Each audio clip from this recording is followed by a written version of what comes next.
श्री सीताराम। शिखावस्थी के चैनल में आप सभी का स्वागत है। मैं हूं शिखावस्थी। आज इस वीडियो में हम 4 विशेष बातों के विषय में जानेंगे जो पितृ कार्यों से या श्राद्ध कर्म से संबंधित है। गरुड़ पुराण में ऐसा वर्णन आता है कि इन 4 बातों का ध्यान रखते हुए यदि श्राद्ध करता है तो उसका जो श्राद्ध कर्म है वह पूर्ण होगा। उसका जो भी आप जिनके भी निमित्त श्राद्ध कर्म कर रहे हैं तो वह उन्हें प्राप्त होगा, वह संतुष्ट होंगे, आपको आपके पूर्वजों का आशीर्वाद प्राप्त होगा। तो और इसके साथ ही हम यह भी जानेंगे कि जो श्राद्ध कर्म के दौरान जो श्राद्ध का भोजन होता है, क्या वो गर्भवती स्त्री को करना चाहिए या नहीं करना चाहिए। कौन सी ऐसी कीमती वस्तु है जिसके बगैर आपका जो श्राद्ध कर्म है वह निष्फल माना जाता है। तो चलिए वीडियो की शुरुआत करते हैं।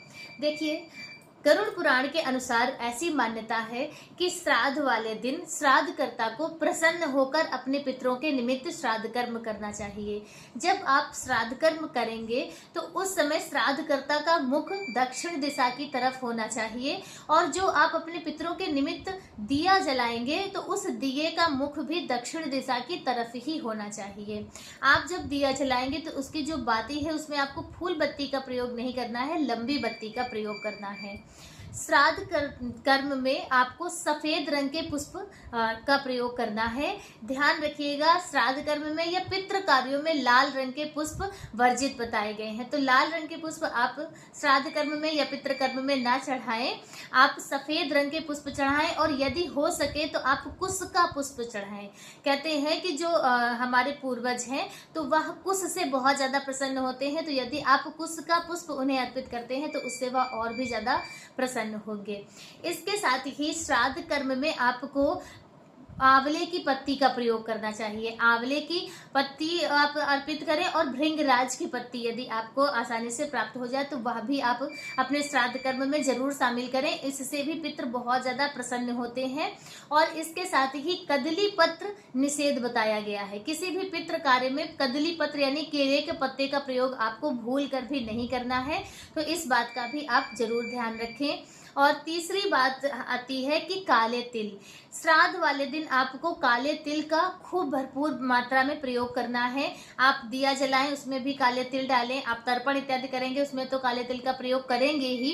इसके साथ ही जब आप ब्राह्मणों को भोजन कराएंगे तो जहां पर आप आसन लगाएंगे वहां पर भी आपको काले तिल का छिड़काव कर देना है। उसके बाद आप वहां पर ब्राह्मणों को भोजन कराएं। ब्राह्मणों को भोजन आपको श्राद्ध वाले दिन जरूर कराना चाहिए, लेकिन उसके साथ ही आपको दौहित्र को भोजन कराना बहुत ही ज्यादा महत्वपूर्ण और बहुत ही शुभ माना जाता है। दौहित्र यानी कि भांजे को, एक भांजे को भोजन कराने से 100 ब्राह्मण को भोजन कराने का पुण्यफल प्राप्त होता है। तो इसलिए श्राद्ध वाले दिन आप अपने भांजे को भोजन जरूर कराएं। और इसके साथ ही श्राद्ध वाले दिन कुतुब काल में श्राद्ध कर्म करना बहुत ही शुभ माना जाता है। तो कुतुब काल 11:30 से 12:30 के बीच का समय होता है। तो यदि आप इस समय पर अपने पितरों के निमित्त तर्पण और श्राद्ध कर्म करते हैं, पिंडदान करते हैं, तो वह बहुत ही शुभ माना जाता है। लेकिन यदि आप इतनी देर तक इंतजार नहीं कर सकते हैं, आपका स्वास्थ्य नहीं सही है, तो आप उसके पहले भी श्राद्ध कर्म कर सकते हैं। बस आप खुश होकर प्रसन्न होकर अपने पितरों के निमित्त श्राद्ध कर्म करें। जल्दीबाजी में श्राद्ध कर्म नहीं करना चाहिए, इस बात का भी आपको विशेष ध्यान रखना है।